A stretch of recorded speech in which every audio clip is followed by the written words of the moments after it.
हिंदू पंचांग को प्राप्त करने के लिए हमारे चैनल को सब्सक्राइब करें, बेल आइकन प्रेस करें और लाइक और कमेंट करना बिल्कुल न भूलें। आज का हिंदू पंचांग दिनांक 12 अप्रैल 2021, दिन सोमवार, विक्रम संवत 2077, शक संवत 1942, अयन उत्तरायण, ऋतु वसंत, मास चैत्र गुजरात एवं महाराष्ट्र अनुसार फाल्गुन, पक्ष कृष्ण, तिथि अमावस्या सुबह 8:01 तक तत्पश्चात प्रतिपदा, नक्षत्र रेवती सुबह 11:30 तक तत्पश्चात अश्विनी, योग वैधृति दोपहर 2:28 तक तत्पश्चात विषकंभ, राहुकाल सुबह 7:57 से सुबह 9:31 तक, सूर्योदय 6:23, सूर्यास्त शाम के 6:55, दिशाशूल पूर्व दिशा में।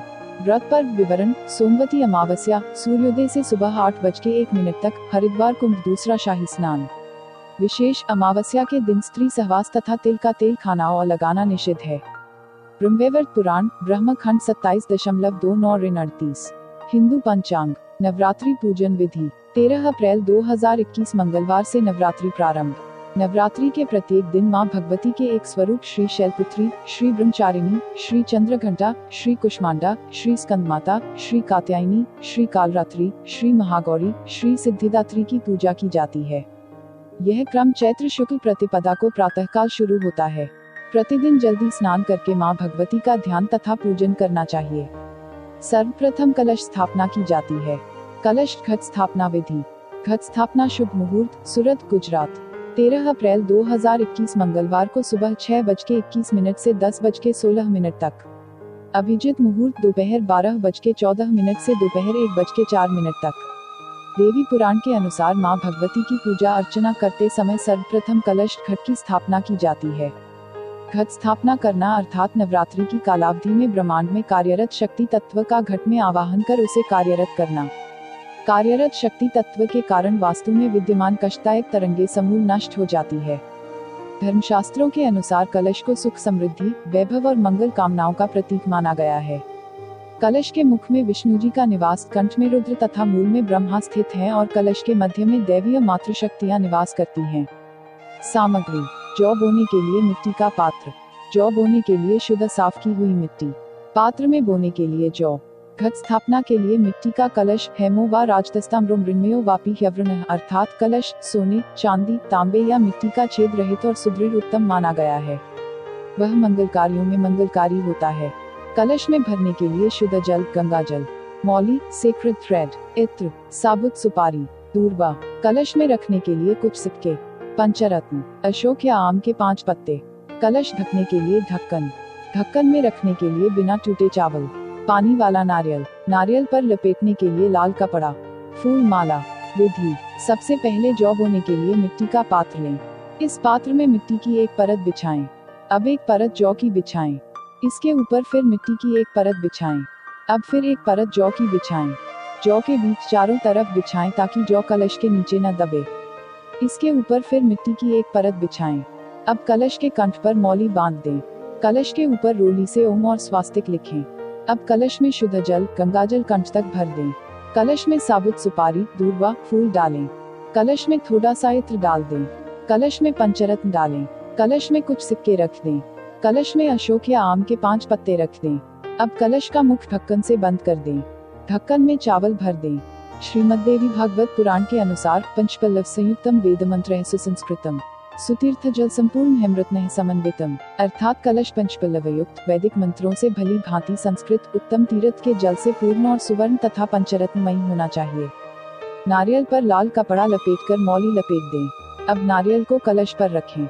शास्त्रों में उल्लेख मिलता है, अधोमुखम शत्रु विवर्धनाय ऊर्ध्वस्य वस्त्रम बहुरोग वृद्धि, प्राचीमुखम वित्त विनाशनाय तस्तमात् शुभस्मुखिम नारिकेलम अर्थात नारियल का मुख नीचे की तरफ रखने से शत्रु में वृद्धि होती है। नारियल का मुख ऊपर की तरफ रखने से रोग बढ़ते हैं, जबकि पूर्व की तरफ नारियल का मुख रखने से धन का विनाश होता है। इसलिए नारियल की स्थापना सदैव इस प्रकार करनी चाहिए कि उसका मुख साधक की तरफ रहे। ध्यान रहे कि नारियल का मुख उस सिरे पर होता है जिस तरफ से वह पेड़ की टहनी से जुड़ा होता है। अब कलश को उठाकर जौ के पात्र में बीचों बीच रख दें। अब कलश में सभी देवी देवताओं का आवाहन करें। हे सभी देवी देवता और माँ दुर्गा, आप सभी 9 दिनों के लिए इसमें पधारें। अब दीपक जलाकर कलश का पूजन करें।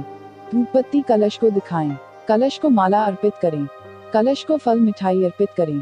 कलश को इत्र समर्पित करें। कलश स्थापना के बाद मां दुर्गा की चौकी स्थापित की जाती है। नवरात्रि के प्रथम दिन एक लकड़ी की चौकी की स्थापना करनी चाहिए। इसको गंगाजल से पवित्र करके इसके ऊपर सुंदर लाल वस्त्र बिछाना चाहिए।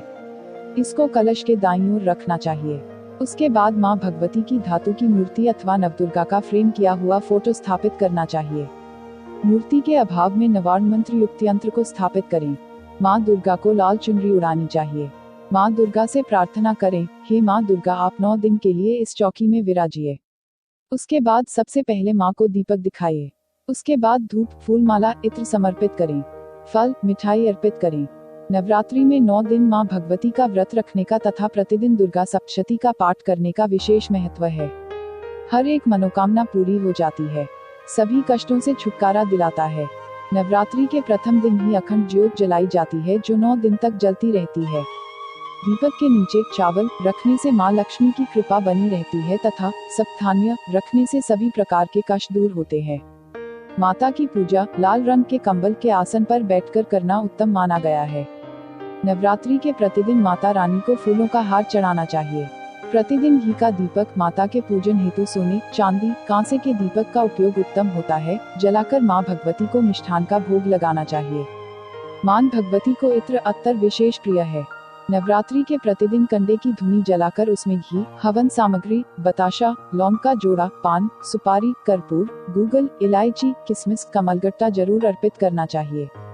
लक्ष्मी प्राप्ति के लिए नवरात्रि में पान और गुलाब की 7 पंखुड़ियां रखें तथा मां भगवती को अर्पित कर दें। मां दुर्गा को प्रतिदिन विशेष भोग लगाया जाता है।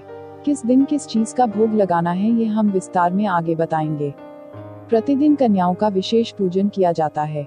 श्रीमद्देवी भागवत पुराण के अनुसार एकैका पूजयेत कन्यामेकवृद्ध्या तथैव च द्विगुण त्रिगुण वापि प्रत्येकम नवकंतु वा, अर्थात नित्य ही एक कुमारी का पूजन करें अथवा प्रतिदिन एक कुमारी की संख्या के वृद्धिक्रम से पूजन करें अथवा प्रतिदिन दुगुने तिगुने के वृद्धिक्रम से और या तो प्रत्येक दिन 9 कुमारी कन्याओं का पूजन करें।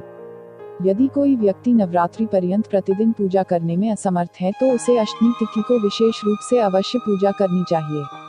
प्राचीन काल में दक्ष के यज्ञ का विध्वंस करने वाली महाभयानक भगवती भद्रकाली करोड़ों योगिनियों सहित अष्टमी तिथि को ही प्रकट हुई थी। हिंदू पंचांग संपादक अंजनी नीलेश ठक्कर। हिंदू पंचांग प्रकाशित स्थल सूरत शहर गुजरात। हिंदू पंचांग। हमारे चैनल को सब्सक्राइब करें, उसके लिए सब्सक्राइब बटन दबाएं।